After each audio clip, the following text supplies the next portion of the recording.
I think இப்போ நம்ம பசங்க வந்து லைஃப்பை கொஞ்சம் சீரியஸாக பார்க்குறாங்கன்னு நினைக்கிறேன். எனக்கு நிறைய மெசேஜ் வருது. எனக்கு ஆக்சுவலி சந்தோஷமாக இருக்குது. அப்போர்க்கில் வந்து ராகுல் நான் வின் பண்ணியே ஆகணும், எனக்கு ஃப்ரீலான்சிங் ஜெயிச்சே ஆகணும், எனக்கு ஃப்ரீலான்சிங்கில் ப்ராஜெக்ட்ஸ் வந்தே ஆகணும், நான் எப்படி ஏர்ன் பண்ணுறது அப்படின்னு சொல்லிட்டு ரொம்ப சீரியஸாக கேட்குறாங்க.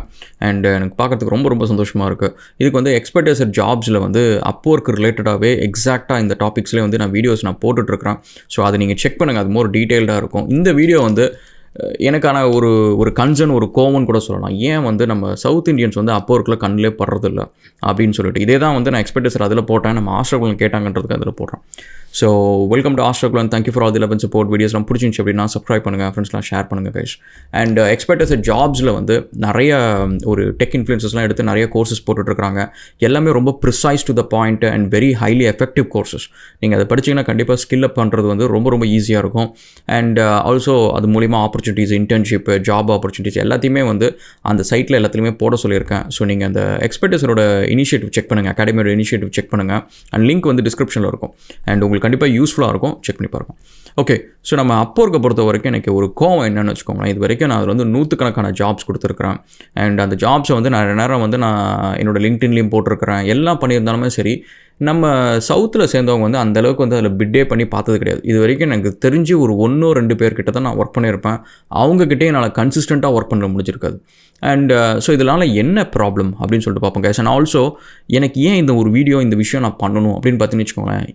ஐ திங்க் இது வந்து it's a very இன்னோவேட்டபிள் thing that you have to do it. ஏன்னா நாளைக்கு வந்து ஃப்யூச்சர் எப்படி இருக்குன்னு தெரியாது கைஸ். நீங்கள் வந்து ரொம்ப லெத்தார்ஜிக்காக இருக்காதிங்க. இந்த 9 to 5 போகிறது வந்து சின்ன ஒரு ப்ரீகேஜி ஸ்கூல் மாதிரி தான். நீங்கள் நினச்சிக்காதீங்க நான் 12 மணி நேரம் கஷ்டப்படுறேன், உழைக்கிறேன் அதெல்லாம்ட்டு. அது எல்லாமே ஸ்கூல் டேஸ்லையும் நம்மளுக்கு ஒரு ஹோம் ஒர்க் எடுத்திருக்கோம், ஸ்கூல் டேஸ்லையும் நம்மளுக்கு கடுப்பாக இருந்திருக்கும், ரெக்கார்ட் புக்குக்காக உட்காந்து வீக்கெண்ட் வேலை செஞ்சுருப்போம். அந்த மாதிரி தான் நீங்கள் வேலை செய்கிறது. ஸோ நீங்கள் அதுக்கு மேலே ஸ்கூலில் தாண்டி நான் வந்து பெருசாக ஒன்று சாதிக்கிறேன், நான் ஒரு சொல்யூஷன் ஆர்கிடெக்ட்டு, நான் ஒரு சீஃப் இன்ஜினியரு, இது எல்லாமே வந்து ஸ்கூல் லைஃப் தான். நீங்கள் அதுக்கு மேலே அதில் எதுவுமே கிடையாது. ஏன்னா அந்த ஒரு வேலை போயிடுச்சு அப்படின்ட்டு நீங்கள் இமீடியட்டாக போயிட்டு இந்த வாரத்துக்குள்ளே எனக்கு ஒரு 2000 ரூபா சம்பாதிச்சிடுவோம் அப்படின்னு சொன்னால் அவங்க யாராலையும் முடியாது. நிறைய பேரால் வெளியில் போய் ஃப்ரீலான்சிங் பண்ண தெரியாது, வெளியில் போய் ஒரு டக்குன்னு ஒரு வேலையை எடுத்து கன்வின்ஸ் பண்ணி இந்த வேலையை எடுத்து பண்ண தெரியாது.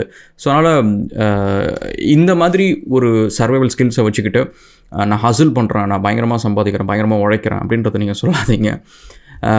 ஸோ இதை நான் ஏன் சொல்கிறேன், இன்னொரு பக்கம் பார்த்தீங்கன்னு வச்சுக்கோங்களேன், life is gonna be tough. AI disruption வந்து நம்மளுக்கு என்ன பண்ணணும்னு தெரியாது. ஸோ மீடியா சைடு, அனிமேஷன் சைட்லாம் நீங்கள் பார்த்தீங்கன்னா நிறைய பேர்ட்டு கேட்டு பாருங்கள், ஒர்க் வந்து ரொம்பவே கம்மியாகிடுச்சு. சில ஸ்டுடியோஸ்லாம் வந்து க்ளோஸ் பண்ணிட்டாங்க, அனிமேஷன் ஸ்டுடியோஸ்லாம் க்ளோஸ் பண்ணிட்டாங்க. நிறைய பேர் வந்து ஒர்க் கேட்டுட்ருக்குறாங்க. So it's happen in a very short time frame. ஒரு 6 months, ஒரு 1 yearக்குள்ளார நீங்கள் பார்த்தீங்கன்னா வந்து அந்த இண்டஸ்ட்ரி வந்து ரொம்ப டிஸ்டர்ப் பண்ணிட்டாங்க. அண்ட் இதே மாதிரி தான் அடுத்தது ஒவ்வொரு இண்டஸ்ட்ரியாக வந்து இந்த டிஸ்ட்ரப்ஷன் நடக்க போகுது.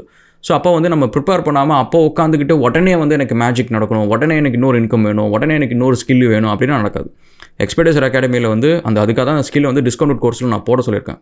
அது எல்லாத்தையுமே நீங்கள் போய் படிங்க, ஸ்கில்லை அப்ஸ்கில் பண்ணிக்கோங்க, உங்கள் திறமையை வளர்த்துக்கோங்க. எனக்கு இது மட்டும் தான் தெரியும் அப்படின்னா அங்கே மட்டும்தான் போய் உட்காந்துட்டு இருப்பீங்க, அங்கே வேலை இல்லைன்னா என்ன பண்ணுவீங்க? So think about it. And next வந்து எனக்கு வந்து இதில் ஏன் சவுத் இண்டியன்ஸுக்கு கண்ணிலே படுறதில்ல அப்போ இருக்குல்ல.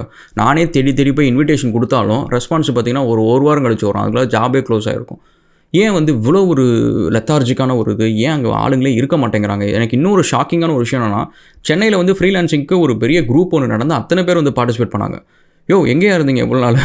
நீங்கள் இருக்கிறதே என் கண்ணுக்கு தெரியல. இப்படி ஒரு குரூப் இருக்குது, இவ்வளோ பேர் இருக்கிறாங்க, இருந்துமே அப்போ இருக்கல, ஏன் ஒரு ஜாபில் கூட வந்து எனக்கு வந்து அந்த பிட்ஜே வந்ததில்லை அப்படின்னதுக்கு சில பேர் சொன்னது ஹை லெவல் ஜாப்ஸ்லாம் நம்ம பிட் பண்ணுறோம், நிறைய எக்ஸ்பென்சிவான ஜாப்ஸ்லாம் பண்ணுவோம் அப்படின்னு சொல்லிட்டு. கைஸ், நீங்கள் அந்தமாரி லிமிட்டே பண்ணிக்காதீங்க. ஆப்பர்ச்சுனிட்டியை பொறுத்த வரைக்கும் இப்போ இன்றைக்கி ஒரு கிளைண்ட் வந்து உங்களுக்கு ஒரு சின்ன லோகோ ஒர்க் கொடுப்பார். லெட்ஸே ஒரு $200 $300 லோகோ ஒர்க் இருக்கும். இது எதுக்கு சின்ன ஒர்க்கு அப்படின்னு சொல்லிட்டு நீங்கள் மட்டும் கடந்து போயிடலாம். பட் அதே கிளைண்ட் அந்த லோகோ பண்ணுறது எதுக்கு அப்படின்னா, ஒரு $1 million அவர்கிட்ட ஒரு ஸ்டார்ட் அப் இருக்கும். அந்த ஸ்டார்ட் அப்புக்கு அடுத்தது ஆப் பண்ணணும், ஒரு IoT டிவைஸ் பண்ணணும். இது எல்லாத்தையும் உங்களுக்கு ஆக்சுவலி ரியல் எக்ஸாம்பிளே சொல்லணும்னு வச்சுக்கோங்களேன். இந்த பர்டிகுலர் டிவைஸ் வந்து ஒரு சின்ன ப்ராஜெக்டாக போனது தான். இது வந்து என்னோடய IoT சைடு வந்து ஒரு ப்ராஜெக்ட். இது இந்த டிவைஸ் கம்ப்ளீட் டிவைஸ். இது வந்து ஃபுல்லாக மதர் போர்ட்லேருந்து ஃபுல்லாக மதர் பண்ணுற உள்ளார வந்து நம்ம கம்ப்ளீட் PCBA டிசைன் இருக்குது. இதில் பாம் கன்ஃபர்மேஷனு அண்ட் சென்சார்ஸ் எல்லாமே வந்து நான் டிசைன் பண்ணது என்னோடய டீம் வச்சு நான் பண்ணது. ஸோ அப்போ பார்த்துக்கோங்க, இதோட ஆப்பர்ச்சுனிட்டி எங்கே ஆரம்பிச்சிது அப்படின்னு பார்த்தீங்கன்னா, ஒரு சின்ன ஒரு கிராஃபிக் டிசைன் ஒர்க்கில் தான் ஆரம்பிச்சிச்சு. ஸோ நீங்கள் ஆப்பர்ச்சுனிட்டியை பொறுத்த வரைக்கும் இது சின்ன ஆப்பர்ச்சுனிட்டி, இது எனக்கு வேல்யூ கம்மி, இது வந்து எனக்கு அவ்வளோ பேமெண்ட் இல்லை அப்படின்னு சொல்லிட்டு நீங்கள் கடந்து போகிறதுக்கு பின்னாடி தான் வந்து இந்தமாரி பெரிய பெரிய ஆப்பர்ச்சுனிட்டிஸ் இருக்குது. எல்லா ஆப்பர்ச்சுனிட்டியுமே கோல்டாக ட்ரீட் பண்ணுங்கள். கண்டிப்பாக வந்து you will not be disappointed. And next வந்து இது வந்து எனக்கு சரியான பே இல்லை, எனக்கு வந்து நல்ல ஜாப்ஸ்க்கு தான் நான் பண்ணுவேன் அப்படின்னு சொல்லிட்டு நீங்கள் இன்றைக்கி செலக்டிவாக இருக்கலாம். பட் நாளைக்கு வந்து திடீர்னு வந்து எனக்கு வந்து இப்போ எல்லா ஜாப்ஸும் எனக்கு வேணும் அப்படின்ட்டு அங்கே போய் நிற்கிறப்ப வந்து you will not be able to compete guys. இது வந்து ஒரு நான் லைஃப் வித்தின் ப்ராக்கெட்ஸ் அப்படின்னு சொல்லிட்டு ஒரு வீடியோ நான் பண்ணியிருந்தேன். ஸோ நீங்கள் அதில் போய் பார்த்தீங்கன்னு வச்சுக்கோங்களேன், நம்ம வந்து இப்போ ஒரு 1 லட்சம் to 5 லட்சம் சம்பாதிக்கிறோம்னு வச்சுக்கோங்க. நம்ம அந்த ப்ராக்கெட்குள்ளார நம்மளால் வந்து ஏர்ன் பண்ண முடியும், செலவு பண்ண முடியும், அந்த ப்ராக்கெட்குள்ளார நம்மளால் சர்வை பண்ண முடியும். திடீர்னு போய் 50 லட்ச ரூபா இருக்கிற ஒரு இடத்துல போய் நீ சம்பாதி அப்படின்னா நம்ம முடியாது, நம்மளுக்கு எப்படி சம்பாதிக்கணுங்கிறது தெரியாது. அதேமாதிரி திடீர்னு 50,000 ரூபா வருஷத்துக்கு சம்பாதிக்கிற ஒரு இடத்துல போய் நீ சர்வை பண்ணினாலும் நம்மளால் முடியாது. ஸோ அதே மாதிரி தான் நீங்கள் Upwork பொறுத்த வரைக்கும் எனக்கு நான் வெறும் ஹை லெவல் ஜாப்ஸ் மட்டும் தான் பண்ணுவேன்னா அந்த ஹை லெவல் ஜாப்ஸ் வந்து ட்ரை அவுட் ஆகிடும். ஒரு ஜிஎஃப்சி வந்துச்சு அப்படின்னா பெரிய ஜாப்ஸ் எல்லாமே ட்ரை அவுட் ஆகிடும். அப்போ வெறும் கிக் ஜாப்ஸ் மட்டும் தான் இருக்கும், சின்ன சின்ன ஒர்க் மட்டும் தான் இருக்கும். அப்போ அந்த இடத்துல போயிட்டு உங்களுக்கு சர்வே பண்ணவே தெரியாது. அந்த இடத்துல இருந்து என்னோடய லைஃப் ஸ்டைலை நான் கம்மி பண்ணியிருக்க மாட்டேன். So at the same time வந்து அந்த இடத்துல போய் அந்த ப்ராஜெக்ட் எடுத்து பண்ணுறதுக்கு ஐ வுடன்ட் ஈவன் மைண்ட் செட்டும் ரெடியாக இருக்காது. உங்களோட வாய்ஸு, உங்களோட டோனு, ஆட்டிடியூடு எல்லாமே வந்து அந்த கிளைண்ட்டை வந்து கீழே பார்க்குற மாதிரி இருக்கும், அந்த கிளைண்ட்டுக்கு தெரிஞ்சிடும். ஸோ அதனால் நீங்கள் அந்த ஆப்பர்ச்சுனிட்டியை பொறுத்த வரைக்கும் இந்த பெருசு சின்னது அப்படின்னு பார்க்காம எடுத்து டெலிகேட் பண்ணியாவது அட்லீஸ்ட் நீங்கள் அந்த ஒர்க்கை பாருங்கள். ஒரு ஆப்பர்ச்சுனிட்டி உங்களை தாண்டி போகக்கூடாது, வந்துச்சு அப்படின்னா அதை எடுத்துடணும், அதை நீங்கள் பார்த்துக்கோங்க. அண்ட் நெக்ஸ்ட் வந்து நம்ம வடக்கு நண்பர்கள் நீங்கள் பார்த்திங்க அப்படின்னா வந்து they take it very seriously. அந்த ஆப்பர்ச்சுனிட்டியை வந்து விடவே மாட்டாங்க. ஆக்சுவலி ஒருத்தர் வந்து பிட் பண்ணுவார், அடுத்தது அவரோட ஃப்ரெண்டை வச்சு பிட் பண்ண சொல்லுவார், இன்னொரு கசனை வச்சு பிட் பண்ண சொல்லுவார். ஒரே ஜாபுக்கு அத்தனை பேர், எனக்கு இல்லைனாலும் பரவாயில்ல என் ஃப்ரெண்டுக்கு யாராவது ஒருத்தங்களுக்கு கிடச்சிடணும் அப்படின்னு சொல்லிட்டு அந்த ஒரு விஷயத்தில் அவ்வளோ ஒரு முனைப்பு இருக்கும், அவ்வளோ ஒரு சேசிங் இருக்கும். அண்ட் இது வந்து என்னென்னு பார்த்தீங்கன்னு வச்சுக்கோங்களேன், அந்த ஜாபை போடுறது மட்டும் கிடையாது, இதில் வந்து 2 விஷயம் இருக்குது. ஒன்று வந்து அந்த கிளைண்ட்டோட கண்ணில் அந்த ஜாப் நம்மளோட ப்ரொப்போசல் தெரியணும், அது ஒன்று. செகண்ட் வந்து நம்ம ப்ரொப்போசலை பார்த்தாச்சு, நம்மளோட கவர் லெட்டரை பார்த்தாச்சு, நம்மளோட ப்ரொஃபைலை பார்த்தாச்சு, இப்போ கிளைண்ட் கன்வின்ஸ் ஆகணும். ஸோ இப்போ இந்த 2 விஷயமும் கரெக்டாக பண்ணால் தான் அந்த ஜாப் உங்களுக்கு ஒரு இன்டர்வியூ அது கிடைக்கும். இன்டர்வியூவில் கிளியர் பண்ணுறது அதுக்கு அடுத்த ஸ்டேஜ். பட் இது 2ம் பண்ணால் தான் அடுத்த ஸ்டேஜே போக முடியும். இது 2த்தையுமே வந்து ஜென்ரலாக நம்ம பசங்க யாராவது ஒருத்தங்க பண்ணுறப்ப நீங்கள் வந்து ஒரு நிறைய மிஸ்டேக்ஸ் பண்ணுவாங்க. ஒன்று என்ன அப்படின்னு பார்த்தீங்கன்னா, நான் 10 ஜாப் பிட் பண்ணிட்டேன், எனக்கு அதுக்கப்புறம் ரெஸ்பான்ஸ் இல்லை, நான் விட்டுட்டேன் அப்படின்னு சொல்லிட்டு போயிடுவாங்க. அந்த 10 ஜாபுமே அந்த 10 கிளைண்ட்டு கண்ணில் பட்டிருக்காது. நீங்கள் போட்ட பிட்டு வந்து அந்த கிளைண்ட்டோட கண்ணிலே பட்டிருக்காது. அப்படி படாமல் நீங்கள் போட்ட ஒரு ஜாப் பிட்டு வந்து வேஸ்ட்டு. ஸோ இதுக்கு ஏன் அப்படின்னு பார்த்தீங்கன்னா, நம்மளுக்கு வந்து நீங்கள் ஒரு ஜாப் மினிமம் சப்மிட் பண்ணுறதுக்கு லெட்ஸ் 11 கனெக்ட்ஸ் தேவைப்படுதுன்னு வச்சுக்கோங்க. நீங்கள் ஒரு மாதத்துக்கு ஒரு 200 கனெக்ட் இருக்குன்னா நீங்கள் ஒரு 10 ஜாப், நீங்கள் 20 ஜாப் நீங்கள் போட்டு போயிட்டு இருக்கலாம், ஒரு 15 ஜாப் நீங்கள் பண்ணலாம். ஆனால் அந்த 15 ஜாபுமே வந்து கிளைண்ட்டோட கண்ணில் படல அப்படின்னு வச்சுக்கோங்களேன், அந்த 15 ஜாபுமே போட்ட டைமே வேஸ்ட்டு. ஸோ அதுக்கு நீங்கள் என்ன பண்ணலாம்னா, அந்த 15 ஜாப் போகிறதுக்கு பதிலாக ஒரு 2 ஜாப் 3 ஜாப் போடுங்க. பட் என்னென்னா ஃபஸ்ட்டு இருக்கிற அந்த 4 கனெக்ட்டுக்குள்ளார உங்கள் ஜாப் இருக்குதா அப்படின்னு சொல்லிட்டு பாருங்கள். அந்த Upworkல அந்த செட்டிங்ஸ் இருக்கும். நீங்கள் பிட் ப்ரொப்போசல் சப்மிட் பண்ணுற இடத்துலையே வந்து நீ எக்ஸ்ட்ரா கனெக்ட் ஆட் பண்ணுறியா, இந்த பொசிஷனுக்குள்ளார நீ வருவ அப்படின்னு சொல்லிட்டு இருக்கும். அதில் வந்து நிறைய பேர் என்ன பண்ணுவாங்கன்னா, அதில் 4 பொசிஷன் கொடுத்துருப்பாங்க, 1 3 3 4ன்னு கொடுத்துருப்பாங்க. நிறைய பேர் என்ன பண்ணுவாங்கன்னா 3 4 இந்த 2 பொசிஷனுக்குள்ளார இருக்கணும், இந்த 2 பொசிஷனை டார்கெட் பண்ணுவாங்க. அதை நீங்கள் பண்ணாதீங்க. ஏன் அப்படின்னா அதே மாதிரி தான் நிறைய பேர் அந்த பொசிஷனை டார்கெட் பண்ணுவாங்க. 3rd பொசிஷனில் நம்ம வரணும் அப்படின்னு சொல்லிட்டு டார்கெட் பண்ணுவாங்க. ஏன் அப்படின்னு பார்த்தீங்கன்னா, ஃபஸ்ட்டு பொசிஷனுக்கு வந்து லெட்ஸே ஒரு 100 கனெக்ட் தேவைப்படும், 150 கனெக்ட் தேவைப்படும். செகண்ட் பொசிஷனுக்கு வந்து ஒரு 60 கனெக்ட் தேவைப்படும். அண்ட் 3rd பொசிஷனுக்கு வந்து நீங்கள் பார்த்தீங்கன்னா ஆல்மோஸ்ட் லைக் ஒரு 30 கனெக்ட்ஸ் 35 கனெக்ட்ஸ் தேவைப்படும். அண்ட் 4th பொசிஷனுக்கு கம்மியாக இருக்கும், ஒரு 20 கனெக்ட்ஸ் 15 கனெக்ட்ஸ் இருக்கும். இப்போ நிறைய பேர் என்ன பண்ணுவாங்க அப்படின்னா வந்து கனெக்ட்ஸ் கம்மியாக தேவைப்படுது, நம்ம 3rd கனெக்ட்டில் போடுவோம், 3rd பொசிஷனில் போடுவோம் அப்படின்னு சொல்லிட்டு ஒரு 16 கனெக்ட்ஸை போட்டு 3rd பொசிஷனில் கொண்டு போய் வைப்பாங்க. இப்போ என்ன ஆகும்னா, உங்களை பீட் பண்ணுறதுக்கு ஒரு 100 பேர் வந்து பிச் பண்ணுறவங்க எல்லாருமே கரெக்டாக அந்த 3rd கிளைண்ட்டை மட்டும் தான் டார்கெட் பண்ணுவாங்க. ஃபஸ்ட்டு செகண்டும் பார்க்குறப்ப நிறைய பேர் வந்து இதுக்கு இவ்வளோ கனெக்ட்ஸ் அப்படின்னு சொல்லிட்டு அதுக்குள்ளே போக மாட்டாங்க. அதனால் 3rd கனெக்ட்ஸை தான் டார்கெட் பண்ணுவாங்க. ஸோ நீங்கள் ஈஸியாக வந்து புஷ் பண்ணிட்டு போயிடுவாங்க. நீங்கள் வந்து போய் பார்த்தீங்கன்னா அந்த லிஸ்ட்டில் நீங்கள் இருக்கவே மாட்டீங்க. ஸோ அப்போ என்ன பண்ணணும் அப்படின்னு பார்த்தீங்கன்னா, எப்போவுமே வந்து ஃபஸ்ட் அண்ட் செகண்ட் பொசிஷன் மட்டும் டார்கெட் பண்ணுங்கள். நீங்கள் ஒரு மந்த் எடுத்துக்கிட்டிங்களா, அந்த மந்தில் வந்து நீங்கள் Upwork'ை ஃபோக்கஸ் பண்ணுறீங்களா, கனெக்ட் உங்களுக்கு மாதம் ரெப்ளனிஷ் பண்ணுவாங்க. ஸோ அந்த கனெக்ட்டை வந்து அந்த மந்த் பிகினிங்லையோ மிட்லேயோ வந்து யூஸ் பண்ணி முடிச்சிருங்க. ஜாப் வருதோ இல்லையோ, ஆனால் நீங்கள் ஒரு 10 ஜாபில் போய் போகிறதுக்கு பதிலாக வந்து 2 ஜாபில் வந்து தெரியணும், கிளைண்ட் கண்ணுக்கு தெரியணும், ஒரு இன்டர்வியூ கிடைக்கணும் அப்படின்ற ஒரு விஷயம் ஃபஸ்ட்டு.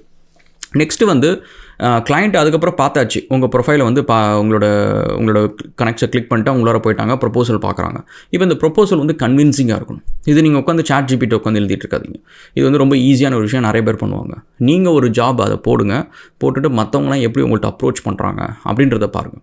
அவங்க என்ன பண்ணுவாங்கன்னு பார்த்தீங்கன்னா, ஃபஸ்ட்டு வந்து அவங்கள பற்றி ஒரு இன்ட்ரடக்ஷன் இருக்கும். நான் யார், எத்தனை வருஷம் எக்ஸ்பீரியன்ஸ் இருக்குது, எனக்கு என்னென்ன ஸ்கில்ஸ் தெரியும், அண்ட் அதேமாரி என்னோடய ஃபீச்சர்ஸ். என் கூட நீ வந்தேன்னா நான் வந்து உன்ட்ட அடிஷ்னல் ஹிடன் காஸ்ட் எதுவுமே இருக்காது, உன் ப்ராஜெக்ட் முடிக்கிறதுக்கு படிக்கிறதுல வந்து ஐ டேக் ரெஸ்பான்சிபிலிட்டி. அந்தமாரி கிளைண்ட்டை இம்ப்ரெஸ் பண்ணுறதுக்காக ஒரு 4 புல்லட் பாயிண்ட்ஸ் இருக்கும். அண்ட் அதுக்கப்புறம் வந்து சாம்பிள் ப்ராஜெக்ட்ஸ். இந்த பாரு என்னோட ப்ராஜெக்ட் 1, 2, 3 ரெலவென்ட் ப்ராஜெக்ட்ஸ். அதுக்கப்புறம் மிச்சம் ப்ராஜெக்ட்ஸ் எல்லாம் இதில் இருக்குது, நீ எல்லாத்தையும் அதை போய் பார்த்துக்கோ. அதுக்கப்புறம் கிளைண்ட்டோட ஒரே ஒரு லைன் டெஸ்டிமோனியல். வேறு ஏதாவது ஒரு ப்ராஜெக்ட்டில் வந்து கிளைண்ட் வந்து இவன் ஒர்க் வந்து இருக்கிறதுலே மோஸ்ட் ஃபென்டாஸ்டிக் ஃப்ரீலான்சர் அப்படின்னு சொல்லி போட்டுட்டு அந்த கிளைண்ட்டோட நேம், ஒரு டெஸ்டிமோனி எக்ஸாம்பிள் அப்படின்னு சொல்லி போட்டுட்டு உனக்கு என்ன கொஷின் இருந்தாலும் நான் ஆன்சர் பண்ணுறேன். என்னை பொறுத்த வரைக்கும் relationship is what I matters. எனக்கு வந்து பணம் முக்கியம் கிடையாது. எனக்கு நீ வந்து ஆப்பர்ச்சுனிட்டி கொடுக்குறேன்னு சொல்லு. நான் இந்த ப்ராஜெக்ட்டை வந்து உனக்கு ஃபஸ்ட்டு ஒரு ஃபியூ மந்த்ஸ்க்கு வந்து உனக்கு 25% சீப்பராக நான் பண்ணித்தரேன், 35% கம்மியாக பண்ணித்தரேன். இது எல்லாமே வந்து நான் சொல்கிறது எல்லாமே என்னோட ப்ரொப்போசல் யூஸ் பண்ணுறது. இதேமாரி நம்ம வடக்கு நண்பர்கள் வந்து நிறைய டிஃப்ரெண்ட் ஸ்ட்ராட்டஜிஸ் யூஸ் பண்ணுவாங்க. ஸோ இந்த மாதிரி வந்து அந்த ப்ரொப்போசல் உங்களுக்கு வர கவர் லெட்டர் எல்லாத்தையும் படிச்சுட்டு இதில் எது நம்ம யூஸ் பண்ணால் நம்மளுக்கு வந்து ரொம்ப கேட்சியாக நம்ம தெரியும் அப்படின்றத நீங்கள் ஒன்று கவர் லெட்டர் எழுதி வச்சுக்கோங்க. அண்ட் நெக்ஸ்ட் வந்து கவர் லெட்டர் எல்லாத்துக்கும் காப்பி பேஸ்ட் பண்ணாதீங்க. நீங்கள் வந்து ஒரு சில போர்ஷன்ஸ் வந்து அந்த இன்ட்ரோடக்ஷன் போர்ஷன், இந்த சாம்பிள் ப்ராஜெக்ட்ஸு, டெஸ்டிமோனி இதெல்லாம் வந்து அப்படியே இருக்கலாம், அது ஒன்றும் பிரச்சனை இல்லை. பட் அந்த ப்ராஜெக்ட் ரிலேட்டடாக வந்து சில விஷயம் நீங்கள் மென்ஷன் பண்ணணும். இப்போ அவங்க வந்து ஒரு மேப் ரிலேட்டடாக ஒரு Node.js ப்ராஜெக்ட் வேணும், Leaf.jsல வந்து ஒரு ப்ராஜெக்ட் பண்ணணும் அப்படின்னு சொல்கிறாங்க அப்படின்னா, Leaf.jsல நான் இத்தனை வருஷம் ஒர்க் பண்ணியிருக்கேன், நான் மேப் கைடில் ஒர்க் பண்ணியிருக்கேன் அப்படின்னு சொல்லிட்டு அது ரிலேட்டடான சில கீவேர்ட்ஸு கிளைண்ட்டுக்கு அதை பார்த்தோன்னே பிடிக்கணும். ஸோ அந்தமாரி ஒரு சில விஷயங்கள். அண்ட் நெக்ஸ்ட்டு வந்து உங்களோட நிறைய பேர் சொன்ன ஒரு விஷயம்னா, ராகுல் அந்த கனெக்ட்ஸ் வந்து ரொம்ப எக்ஸ்பென்சிவாக இருக்குது, என்னால் வந்து அத்தனை ப்ராஜெக்ட்ஸ் எப்படி பிட் பண்ண முடியும், எனக்கு அது ஆப்பர்ச்சுனிட்டி கிடைக்க மாட்டேங்குது அப்படின்னு சொல்லிட்டு சொல்கிறாங்க. ஸோ நீங்கள் வந்து ஒரு ஆளை ட்ரை பண்ணுறதுக்கு பதிலாக வந்து ஒரு சிண்டிகேட் ஃபார்ம் பண்ணுங்கள். ஒரு 20 பேர் 30 பேர் ஹூ ஆர் வெரி சீரியஸ். அவங்க எல்லாரையும் வந்து பணத்தை போட சொல்லுங்கள். மாதம் ஒரு 2000 3000 போட சொல்லுங்கள். போட்டு எல்லாரும் சேர்ந்து கனெக்ட்ஸ் வாங்குங்க. ஒரு 400 கனெக்ட் 500 கனெக்ட் 600 கனெக்ட் வாங்குங்க. வாங்கிட்டு ப்ராஜெக்ட்ஸை மாற்றி பிட் பண்ணுங்கள். அண்ட் ஆல்சோ கைஸ், நீங்கள் ப்ராஜெக்ட் பிட் பண்ணுறது என்ன அப்படின்னு பார்த்தீங்கன்னா, கிளைண்ட் வந்து ப்ராஜெக்ட்டை போட்ட உடனே நீங்கள் பிட் பண்ணிங்கன்னா கிளைண்ட் உடனே பார்ப்போம். ஸோ நீங்கள் அதுக்கு என்ன பண்ணணுன்னா, யாராவது ஒருத்தங்க வந்து ஷிஃப்ட் பேசிஸில் வந்து நீங்கள் உட்காந்துக்கணும். ஸோ காலையில் வந்து 9 to 5 ஒருத்தங்க, 5 to 12 ஒருத்தங்க, திரும்ப வந்து 12 to மார்னிங் 6 வரைக்கும் ஒருத்தங்க அப்படின்னு சொல்லிட்டு ஷிஃப்ட் பேசிஸில் உட்காந்துக்கோங்க. இதில் இன்னொன்று என்னென்னா, நீங்கள் எந்த ரீஜன் டார்கெட் பண்ணுறீங்கன்றதை பொறுத்து அந்த ஷிஃப்ட்டை நீங்கள் கூட வந்து அட்ஜஸ்ட் பண்ணிக்கலாம். இப்போ நீங்கள் வந்து ஆஸ்திரேலியா டார்கெட் பண்ணுறீங்க அப்படின்னா, ஆஸ்திரேலியா டைமில் நீங்கள் காலங்கத்தில் 4 மணிக்கு எந்திரிச்சா போதும். நீங்கள் நைட்டெல்லாம் இருக்கணும்னு அவசியம் இல்லை. காலங்கத்தில் 4 மணிக்கு எந்திரிச்சு ஒரு மதியானம் ஒரு 1 மணி 2 மணி வரைக்கும் நீங்கள் பார்த்தீங்கன்னா அதுக்குள்ளார தான் அந்த ப்ராஜெக்ட்ஸ்லாம் வரும். நீங்கள் அப்போ அந்த கிளைண்ட்டு போட்டு 5 மினிட்ஸில் நீங்கள் ஒரு ப்ரொப்போசலை போட்டிங்கன்னு வச்சுக்கோங்களேன், கம்மி கனெக்ஷன் இருக்கும். ப்ளஸ் வந்து அந்த கிளைண்ட் இமீடியட்டாக பார்ப்பாங்க, உடனே இன்டர்வியூ வரும். இந்த ரெஸ்பான்ஸ் வந்து குயிக்காக நீங்கள் பண்ணீங்க அப்படின்னா client will be impressed. And next வந்து உங்களோட அட்வான்டேஜ் வந்து you have to increase it guys. அதாவது இப்போ நீங்கள் வந்து முக்கால்வாசி வர ப்ராஜெக்ட்ஸ் நீங்கள் பார்த்தீங்கன்னா வந்து ஆஸ்திரேலியா இருக்கும், யூரோப்பில் இருக்கும், அதுக்கப்புறம் யூஎஸில் இருக்கும். இதுதான் வந்து கனடா, இந்தமாரி ஒரு சில கண்ட்ரீஸ் தான் வந்து நம்ம வந்து ப்ராஜெக்ட்ஸ் வந்து ஜென்ரலாக நிறைய பேர் டார்கெட் பண்ணுவாங்க. ஸோ இப்போ நீங்கள் அந்த இடத்துல டார்கெட் பண்ணுறீங்க அப்படின்னா, உங்களுக்கு வந்து யாராவது ஒருத்தங்க வந்து ஒரு கான்டாக்ட்ஸ் வச்சுக்கோங்க. ஆஸ்திரேலியாவில் உங்கள் ஃப்ரெண்ட்ஸோ யாராவது ஒருத்தங்க ஒரு கான்டாக்ட், அதேமாதிரி யூகேயில் ஒருத்தங்க, கனடாவில் ஒருத்தங்க ஏதாவது ஒன்று வச்சுக்கிட்டு நீங்கள் அந்த ப்ராஜெக்ட் பிட் பண்ணுறப்பே சொல்லுங்கள், we are based in Canada, we are based in Australia அப்படின்னு சொல்லுங்கள். ஸோ நாங்கள் வந்து we can work with in local time அப்படின்ற மாதிரி சொல்லிக்கோங்க. உங்கள் சிண்டிகேட்டை பொறுத்த வரைக்கும் இந்த மாதிரி ஒரு நெட்வொர்க் இருந்தால் அந்த லைனை நீங்கள் ஃபஸ்ட்டு நீங்கள் போட்டின்னு வச்சுக்கோங்களேன், அது பார்க்குறப்ப என்ன ஆகும்னா, ஒரு ஆஸ்திரேலியாவில் இருக்கிறவருக்கு வந்து நம்ம ஊருக்காரரா அப்படின்னு சொல்லிட்டு பார்த்த உடனே உங்களுக்கு வந்து ரெஸ்பாண்ட், அது வந்து ஒரு கேட்சி வேர்டு. ஒரு ஆஸ்திரேலியனுக்கு வந்து ஆஸ்திரேலியான்ற வேர்டு வந்து இருக்கிறதுல தி மோஸ்ட் கேட்சி வேர்டு. அதேமாதிரி ஒரு அமெரிக்கனுக்கு வந்து USA அப்படின்ற வார்த்தை வந்து கேட்சி வேர்டு. ஸோ இந்தியாவுக்கு வந்து நீங்கள் இந்தியன்னு சொன்னப்போ டக்குன்னு எல்லா இந்தியன்ஸும் திரும்பி பார்ப்பாங்க. ஸோ அப்படின்னு இருக்கிறப்ப அந்த வேர்டு அங்கே போடுறதுக்கு நீங்கள் அந்தமாரி ஒரு விஷயம் வச்சுக்கிட்டீங்க. ஒரு கான்டாக்ட், லோக்கல் கான்டாக்ட் இருக்குது உங்களுக்கு சிட்னியில், இல்லை வந்து கனடாவில் டொரண்டோவில் இருக்குது அப்படின்னு வச்சுக்கோங்களேன். That is gonna be really valuable guys. And next வந்து ப்ராஜெக்ட்டுக்கு திரும்ப ரெஸ்பான்ஸ் வருதான்னு சொல்லிட்டு செக் பண்ணிட்டே இருங்க. போட்டால் மட்டும் போதாது, ரெஸ்பான்ஸ் கிளைண்ட் எந்த டைம் திரும்ப ஆன்லைன் வருவாங்க தெரியாது. க்ளோஸ் பண்ணுற வரைக்கும் கொஞ்சம் கண்ணில் விளக்கணையை ஊற்றிக்கணும். அது நீங்கள் கொஞ்சம் ஃபோக்கஸ் பண்ணி அந்த ப்ராஜெக்ட் வந்தவொடனே நீங்கள் பிட்டு ரெஸ்பான்ஸ் உடனே போட்டிங்க அப்படின்னா கிடைக்கிறதுக்கான சான்சஸ் அதிகமாக இருக்குது. நெக்ஸ்ட் வந்து நீங்கள் இவ்வளோ காசுக்கு தான் எனக்கு வேணும் அப்படின்னு சொல்லிட்டு கிளைண்ட் கிட்டக்க ஃபஸ்ட்டு ஃபியூ ப்ராஜெக்ட்ஸ்க்கு நெகோஷியேட்டே பண்ணாதீங்க. அண்ட் ப்ராஜெக்ட் வந்தால் போதும், எனக்கு வந்து ப்ரப்போசல் வந்து கிளைண்ட் வந்து டெஸ்டிமோனி கொடுத்தா போதும் அப்படின்னு சொல்லிட்டு உங்களோட ப்ரொஃபைலை பில்ட் பண்ணுறது தான் உங்கள் ஃபோக்கஸ். அதாவது அப்போர்க்கில் வந்து நிறைய பேர் வந்து நஷ்டத்துக்கு கூட ப்ராஜெக்ட் பண்ணுவாங்க இந்த ப்ரொஃபைல் பில்ட் பண்ணுறதுக்காக. ஸோ அதனால் நீங்கள் அதெல்லாம் கொஞ்சம் யோசித்து செய்யணும். நெக்ஸ்ட்டு வந்து இப்போ நீங்கள் ஒரு 10 பேர் சேர்ந்து ஒரு 15 பேர் சேர்ந்து ஒரு சிண்டிகேட் ஃபார்ம் பண்ணுறீங்க அப்படின்னா ஒரு ஏஜென்சி ப்ரொஃபைல் கிரியேட் பண்ணிக்கோங்க. ஏஜென்சி ப்ரொஃபைல் கிரியேட் பண்ணிட்டு உங்களோட பர்சனல் ப்ரொஃபைல் எல்லாத்தையுமே ஏஜென்சியில் அட்டாச் பண்ணிக்கோங்க. பண்ணிக்கிட்டு உங்கள் இண்டிவிஜுவல் ப்ரொஃபைலுக்கும் உங்களுக்கு கனெக்ட்ஸ் கிடைக்கும். நீங்கள் வாங்குற கனெக்ட்ஸ் எல்லாத்தையுமே ஏஜென்சி ப்ரொஃபைல் மூலிமா நீங்கள் வந்து பிட் பண்ணலாம். அண்ட் இன்னொரு விஷயம் என்னென்னா, சில ப்ராஜெக்ட்ஸில் வந்து அவங்க கேட்குறப்பே வந்து எனக்கு ஏஜென்சி வேணாம், இண்டிவிஜுவல் ஃப்ரீலான்சர் தான் வேணும் அப்படின்னு சொல்லுவாங்க. அது எல்லாத்தையும் ஒழுங்காக படிச்சுட்டு கரெக்டாக இண்டிவிஜுவல் ப்ரொஃபைலில் போய் பிட் பண்ணுங்கள். நீங்கள் ஏஜென்சி ப்ரொஃபைல் வந்து பிட் பண்ணாதீங்க. நெக்ஸ்ட்டு வந்து நீங்கள் ப்ரொப்போசல், நீங்கள் வந்து கிளைண்ட் வந்து அந்த ஜாப் டிஸ்கிரிப்ஷனில் நீங்கள் பார்த்தீங்கன்னா சொல்லியிருப்பாங்க, எனக்கு நீ வந்து இந்த ஜாபை வந்து ரிப்ளை பண்ணுறப்ப இந்த கீவேர்டை சொல்லு, எலிஃபெண்ட்டுன்னு சொல்லு, கலர் ப்ளூன்னு சொல்லு அப்படின்னு சொல்லிட்டு ஏதாவது ஒரு கேட்ச் வச்சுருப்பாங்க. அது நீங்கள் படிக்காமல் அரைகுறையாக பிட் பண்ணிங்கன்னு வச்சுக்கோங்களேன், 100% அந்த ப்ரொபோசல் வேஸ்ட். ஸோ ஏன்னா அது ஹோல் ரீசனே வந்து கிளைண்ட் வந்து இதெல்லாம் ஒழுங்காக படிக்கிறாங்களா அப்படின்னு சொல்லிட்டு பார்க்கறதுக்கு தான் அந்த செக் வச்சிருக்காங்க. ஸோ அதனால் நீங்கள் ப்ரொபோசல் எப்போவுமே நீங்கள் படித்து அந்த மாதிரி ஏதாவது ஒரு விஷயம் இருக்கான்னு பார்த்துக்கோங்க. பார்த்துட்டு அந்த கீவேர்டை அந்த முன்னாடி போட்டுருங்க, கவர் லெட்டரெல்லாம் முன்னாடி போட்டுருங்க, ஃபஸ்ட்டு லைனே போட்டுருங்க.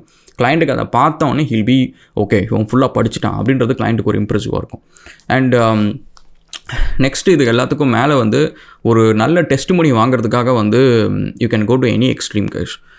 அது சின்ன ப்ராஜெக்டாக இருக்கட்டும், பெரிய ப்ராஜெக்டாக இருக்கட்டும், நல்ல டெஸ்டிமோனி அப்படின்றது வந்து it's very very important. So அதனால் அந்த இடத்துல வந்து ஒரு கிளைண்ட் வந்து ஸ்கோப் க்ரீப் பண்ணுறாங்க அப்படின்னா அந்த ரிலேஷன்ஷிப்லேருந்து நீங்கள் வெளியில் வரணும் அப்படின்றதுக்கு யூ ஹேவ் அ ஸ்ட்ராட்டஜி, ஒரு எக்ஸிட் ஸ்ட்ராட்டஜி வச்சுக்கோங்க. கிளைண்ட் கிட்ட முறைச்சிக்கிட்டு வீராப்ப காமிச்சிக்கிட்டு அங்கே நீங்கள் ப்ரொஃபைலுக்கு எடுத்துக்க முடியாது. ஏன்னா ஒரு பயங்கர நெகட்டிவ் ப்ரொஃபைல் வந்துச்சு அப்படி ஒரு கமெண்ட் வந்துச்சு அப்படின்னா இதுக்கு முன்னாடி நீங்கள் பண்ண எல்லா 100% ஹார்ட் ஒர்க்குமே போயிடும். ஸோ அதனால் கிளைண்ட் கிட்ட எப்போவுமே பொலைட்டாக இருங்க. அண்ட் உங்களுக்கு பிடிக்கலையா, அந்த வேலையிலேருந்து வெளியில் வரணுமா, கிளைண்ட் கிட்ட சொல்லுங்கள், எனக்கு உடம்பு சரியில்லை, ஏதாவது ஒரு ரீசன் சொல்லுங்கள், அந்த ப்ராஜெக்ட்டை சேஃபாக இன்னொருத்தவங்களுக்கு ட்ரான்ஸ்ஃபர் பண்ணுங்கள். கிளைண்ட்டோட குட் புக்ஸ்லேருந்து வெளியில் வந்துருங்க. இந்த கிளைண்ட் நம்மளுக்கு செட் ஆகாது, இந்த கிளைண்ட் கொஞ்சம் டாக்ஸிக்கு அப்படின்னா இந்தமாதிரி கிளைண்ட்டோட குட் புக்ஸில் இருந்துட்டு குவாய்ட்டாக குட்டாக வெளியில் வந்துருங்க. வெளியில் வந்துட்டு ப்ராஜெக்ட்லாம் க்ளோஸ் பண்ணி முடிச்சதுக்கப்புறம் வந்து you decide what you want to for the future. மற்றபடி வந்து நீங்கள் ஏன்னா நாளைக்கு வந்து ஒரு பேட் டெஸ்டிமோனியை வச்சுக்கிட்டு நீங்கள் திரும்ப எப்போ அப்போருக்கு போனாலும் வேலை கிடைக்காது. நீங்கள் ஃபஸ்ட்டு கனெக்டில் இருங்க, செகண்ட் கனெக்டில் இருங்க, உங்களுக்கு வேலை கிடைக்காது. ஸோ அதனால் அந்த நெகட்டிவ் டெஸ்டிமோனி அப்படின்றது வந்து never ever agree to it. And finally இதெல்லாம் ஓகே கைஸ். நெக்ஸ்ட்டு வந்து நீங்கள் சும்மா ஃப்ரீயாகவும் ஒர்க் பண்ணி கொடுக்காதீங்க. ஸோ நிறைய பேர் எனக்கு சொன்ன கம்ப்ளைண்ட் ராவ் நான் ஒர்க் பண்ணி முடிச்சுட்டேன், கிளைண்ட்டை நான் பே பண்ணல அப்படின்வாங்க. ஸோ கிளைண்ட்டு பணத்தை எஸ்க்ரோவில் போட்டோம் அண்ட் அதே சமயத்தை ப்ராஜெக்ட் அவார்ட் பண்ணட்டும், மைல் ஸ்டோன் க்ரியேட் பண்ணட்டும். மைல் ஸ்டோன் க்ரியேட் பண்ணதுக்கப்புறம் நீங்கள் ஒவ்வொருத்தரையும் கிளைண்ட்டை வந்து வெளியில் வேறு எங்கேயும் வந்து மெசேஜ் நிறைய நேரம் பண்ணாதீங்க. ஸோ அதுவும் எஸ்பெஷலி புது கிளைண்ட் அப்படின்னா வெளியில் எதுவுமே பண்ணாதீங்க. புது கிளைண்ட்னா அவங்களுக்கும் நிறைய விஷயம் தெரியாது. நீங்கள் சொல்லுங்கள், அப்போர்க்கோட பாலிசி படி வந்து நான் அப்போர்க்கில் மட்டும்தான் பேசணும், நம்ம அப்போர்க்கிலே பேசலாம், அதுதான் வந்து நம்ம 2 பேருக்குமே சேஃபர் அப்படின்னு சொல்லிட்டு சொல்லுங்கள். அப்போர்க்கு வெளியில் போகாதீங்க. அண்ட் நெக்ஸ்ட் வந்து ப்ராஜெக்ட் வந்து இப்போ ஒரு மைல் ஸ்டோனோட ஒர்க் முடிஞ்சிருச்சு அப்படின்னா மேக் ஷூர் இந்த மைல் ஸ்டோனுக்கு நீங்கள் ரிப்ளை பண்ணுங்கள். இந்த மைல் ஸ்டோனுக்கு ரிப்ளை பண்ணி ஃபைல் சப்மிஷன் ஒன்று இருக்கும், அதில் நீங்கள் உங்கள் ஃபைல் எல்லாத்தையும் போடுங்க. ஸோ தட் நாளைக்கு ஏதாவது ஒரு டிஸ்பியூட்டு, பேமெண்ட் டிஸ்பியூட் அப்படின்ட்டு நீங்கள் அப்போர்க்கோட சப்போர்ட்டுக்கு போனீங்கன்னா அப்போர்க்கு அதை பார்த்துட்டு உங்களுக்கு பேமெண்ட், அந்த மைல் ஸ்டோனோட பேமெண்ட் ரிலீஸ் பண்ணிடுவோம். ஸோ அதனால் அந்தமாரி விஷயம்லாம் இருங்க. அண்ட் ஃபைனலி கைஸ், நம்ம தமிழ் பசங்க வந்து அப்போர்க்கில் you have to increase your presence. உங்களை நான் கண்ணிலே பார்த்ததில்ல, இது வரைக்கும் 100கணக்கான ஜாப்ஸ் போட்டிருக்கேன், உங்களை கண்ணிலே நான் பார்த்ததில்ல. ஸோ அதனால் உங்களோட ப்ரெசன்ஸ் இன்க்ரீஸ் பண்ணணும், நிறைய ஆப்பர்ச்சுனிட்டி நீங்கள் எடுக்கணும். And you have to form groups. So think about it. Okay.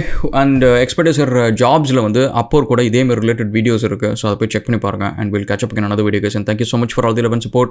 வீடியோஸ்லாம் பிடிச்சிருந்துச்சு அப்படின்னா சப்ஸ்கிரைப் பண்ணுங்கள். Cheers.